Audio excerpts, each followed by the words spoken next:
Rasul mengajarkan orang yang hajinya benar, al-haji mabrur, laisa lahul jazaun ilal jannah. Haji yang mabrur, balasannya rumah indah, tidak seimbang, kata Nabi. Haji mabrur, balasannya pangkat tinggi, tidak seimbang. Haji mabrur, balasannya harta yang melimpah ruah, itu pun tidak seimbang. Haji mabrur, balasannya yang pas cuma satu, kata Nabi. Surga yang penuh dengan segala anugerah dan ampunan Allah Subhanahu wa taala. Kita hidup dalam belayan dan kasih sayang Allah Subhanahu wa taala.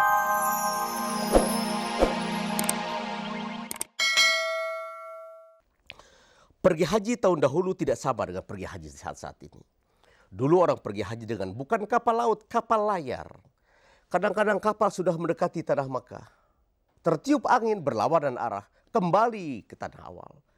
Kemudian angin bertiup kembali mendekati tanah tujuan, bertiup kembali berlawanan arah, kembali ke tanah awal. Begitu sulit pergi haji tahun dahulu. Ada yang memakan waktu 1 bulan, 2 bulan.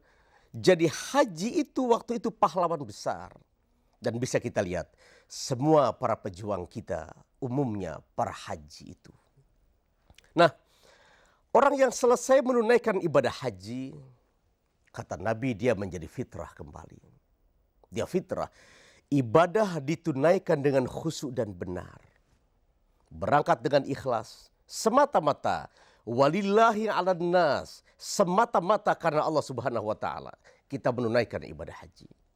Kita tunaikan sejak awal menurut syarat dan rukun yang telah ditentukan. Sunnah-sunnah kita penuhi. Kita berangkat dari tanah air dengan doa yang telah sama-sama kita ketahui. Kita adakan persiapan, saudara-saudara. Jangan menangis meninggalkan rumah pergi haji. Kalau saudara menangis karena gembira ingin bertemu dengan makam Rasulullah, dengan Madinah, Masjid Nabawi, dengan Ka'bah, itu tidak menjadi persoalan. Tapi jangan menangis karena meninggalkan anak. Anak kepunyaan Allah, harta juga kepunyaan Allah. Tinggalkan, bebaskan, lepaskan itu semua. Andai kata kita berangkat haji gelombang pertama, kita langsung ke Madinah. Ibadah pertama biasanya orang Indonesia melakukan salat yang bernama Arba'in itu. Saudara-saudara, selama di Madinah sebenarnya tidak punya kaitan sama sekali dengan ibadah haji itu. Haji hanya kita lakukan di tanah haram, di Makkah Al-Mukarramah. Kita ambil Arba'in, kita lakukan ziarah ke makam orang yang paling kita cintai. Seraya berkata, Assalamualaikum ya Rasulullah. Assalamualaikum ya Habibullah. Biasanya seakan-akan Rasul hidup kembali, kita rasakan dalam jiwa kita yang paling bersih. Seakan-akan Rasul berdiri di makam beliau. Seraya berkata, umatku, jauh-jauh kamu dari Indonesia, sampai juga rupanya kamu kemari. Getaran jiwa macam itu akan dirasakan oleh setiap orang yang menunaikan haji dengan sungguh-sungguh di jalan Allah itu. Kita ziarah di makam Rasul. Biasanya jamaah kita sekitar 9 hari di Madinah. Langsung kita ke Makkah. Kita ambil miqat di Bir Ali namanya. Sudah pakai pakaian ihram. Sudah pakai parfum kita. Sudah pakai wangi-wangian. Sudah Rasul itu. Kita berangkat ke Makkah Al-Mukarramah. Langsung sesudah istirahat kita tunaikan ibadah sunnah. Dengan pakaian ihram tadi. Kita tawaf Ka'bah. Kita sa'i. Ya kalau sempat sebelum itu kita bisa salat di makam Ibrahim. Bisa kita minum zam-zam, air yang sangat indah itu. Langsung sa'i Safa Marwah, 7 kali tahallul. Ibadah pertama sudah selesai. Sambil menunggu ketentuan dari pemerintah. Yang akan membimbing kita kapan saatnya kita pergi wukuf di Arafah bersama-sama. Saudara-saudara, Arafah, padang yang sangat indah. Dulu padang itu tandus. Sekarang kalau kita lihat Arafah sudah bukan padang saya kira. Sudah merupakan taman yang sangat indah. Saya sepakat kalau ada sementara orang berkata sekarang bukan padang Arafah namanya. Sudah taman Arafah. Saya kira benar pendapat semacam itu. Semua manusia berpakaian sama. Raja dengan pakaian kebesarannya. Para jenderal di muka bumi dengan tongkat-tongkat komando kebanggaannya. Tukang rumput dengan sabit kesayangannya. Hari itu di Arafah pakaiannya sama putih. Terbayang kita betapa mahsyar kehidupan yang akan kita peroleh di alam akhirat yang akan datang. Di mana kita akan hidup bersama-sama di mahsyar itu sama pada saat itu kita semua. Pada malam yang telah ditentukan kita berangkat dari Arafah, Muzdalifah, Mina. Arafah, Mina jaraknya hanya sekitar 17 kilo, dekat sekali. Tetapi karena manusia begitu padat dari seluruh dunia, kadang-kadang jarak yang sangat pendek itu harus ditempuh dengan berjam-jam, 5 jam, 6 jam, sampai 10 jam. Kadang-kadang lebih dari itu. Seorang muslim kita, seorang muslim yang mukhlis, yang ikhlas melaksanakan ibadah haji, harus sabar. Semua orang sangat memungkinkan punya watak yang sangat temperamental. Tempat yang tidak pernah bertambah besar. Jamaah yang begitu melimpah ruah. Kondisi udara yang sangat panas memungkinkan hidup manusia sangat temperamental. Kita langsung ke Mina, kalau mampu jamrah, Aqabah di Muna saat itu kita jamrah, bisa langsung ke Ka'bah kita tawaf, atau bisa langsung saja ke tenda Mina, tergantung kepada kemampuan fisik masing-masing. Sa'i, tahallul. Sebetulnya haji sudah selesai waktu itu. Des haji yang sangat pokok itu bapak-bapak, ibu-ibu, cuma sekitar 4 hari, tidak lebih dari itu. Nah, Rasul mengajarkan orang yang hajinya benar, al-haji mabrur, laisa lahul jazaun ilal jannah. Haji yang mabrur, balasannya rumah indah, tidak seimbang, kata Nabi.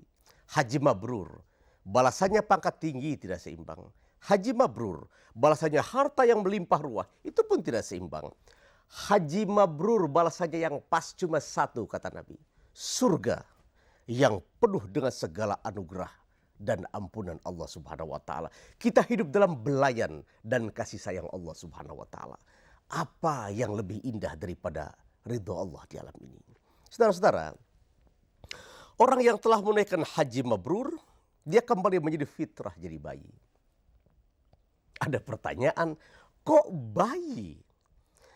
Ibu-ibu, bapak-bapak tahu bayi waktu dilahirkan dia kotor. Banyak membawa darah dari rahim sang ibu. Dari kandungan ibu, kok bayi?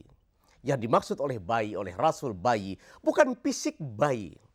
Yang dimaksud oleh Rasul bayi adalah mental attitude, sikap mental seorang bayi. Haji mabrur, dia harus punya sikap mental laksana bayi itu. Ada 4 ciri bayi saya lihat paling tidak. Pertama, bayi tidak sombong. Mohon maaf bapak-bapak, ibu-ibu, saudara-saudara. Jadi kalau kita sebelum menunaikan ibadah haji bersikap takabur, kemudian pulang menunaikan ibadah haji, penyakit sombong kita tidak hilang, tipis kemungkinan haji kita mendapat nilai mabrur di hadapan Allah Subhanahu wa taala.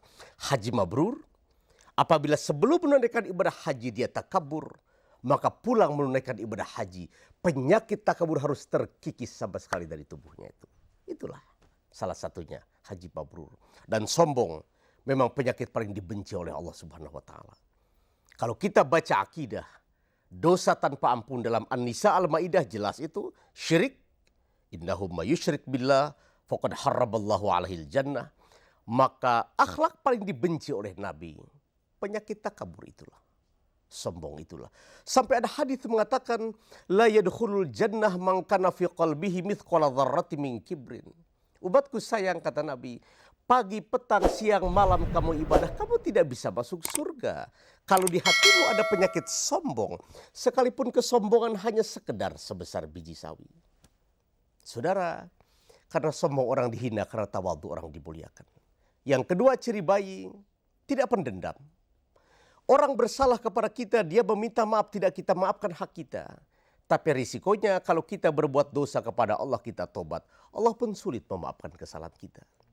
Orang berbuat dosa kepada kita, dia meminta maaf, cepat kita maafkan. Kalau kita berbuat dosa kepada Allah, kita tobat, Allah pun mudah memaafkan kesalahan kita. Tapi yang paling baik bukan itu. Haji mabrur, apabila orang berbuat dosa kepada kita, yang bersangkutan belum sempat meminta maaf, dada kita sudah lapang bisa memaafkan segala kesalahannya. Itu haji mabrur. Yang ketiga, ciri bayi tidak serakah. Serakah semua tahu saya kira, loba, tamak. Kalau kita ingin mempergunakan bahasa yang paling bagus barangkali, tidak pernah merasa cukup. Bukan berarti Islam melarang kita kerja keras mencari kekayaan. Bukan itu, saudara. Dalam Islam kita disuruh kaya tanpa limit, tanpa batas. Asal saja tahu kemana kekayaan itu kita salurkan. Hadis yang mengajarkan, idza mata ibnu Adam inqata amaluhu. Mati anak Adam, putus segala amalnya. Illa min thalath, kecuali 3. Pertama, shadaqatun jariyah. Jelas kita disuruh berharta itu. Jelas. Ilmu yuntafa'u bih. Jelas kita disuruh jadi ilmuwan. Harus jadi orang pandai. Saudara, kalau kita bodoh jadi beban bangsa, beban agama, beban bangsa, beban masyarakat, beban keluarga. Kita harus pandai. Sepanjang kepandaian kita bukan dipergunakan untuk bersikap dengan sikap yang sombong. Wala tamshi fil ardi marha. Di dunia tidak ada orang yang suka pada orang sombong, saudara. Yang ketiga, ciri bayi tidak serakah, tidak serakah, tidak pendendam, tidak sombong. Dan yang terakhir kita lihat ciri bayi hidupnya senantiasa ikhlas. Saudara lihat, bayi dalam usia 5, 6, 7 bulan, coba pegang pipinya itu. Kita pegang pipi bayi, dia memberikan smile, memberikan senyum, manis sekali senyum bayi itu. Kenapa baik kalau senyum indah? Sebab ikhlas. Itu yang di mulut bayi, itu yang di pipi bayi, itu yang di alis bayi, itu yang di kening bayi, itu yang di kepala bayi. Begitu gerak hatinya, seluruh tubuh bayi menopang senyumnya itu. Tidak seperti kita, saudara-saudara. Kadang-kadang kalau memberikan senyum kepada orang, senyum kita senyum diplomatis. Mulut kita senyum, tapi hati kita dendam kepada orang. Orang mungkin kemudian bertanya, apa makna senyum? Apa makna sebuah keikhlasan? Ikhlas, saudara. Ikhlas itu mengucapkannya sangat mudah. Dia seperti membalik tangan saja.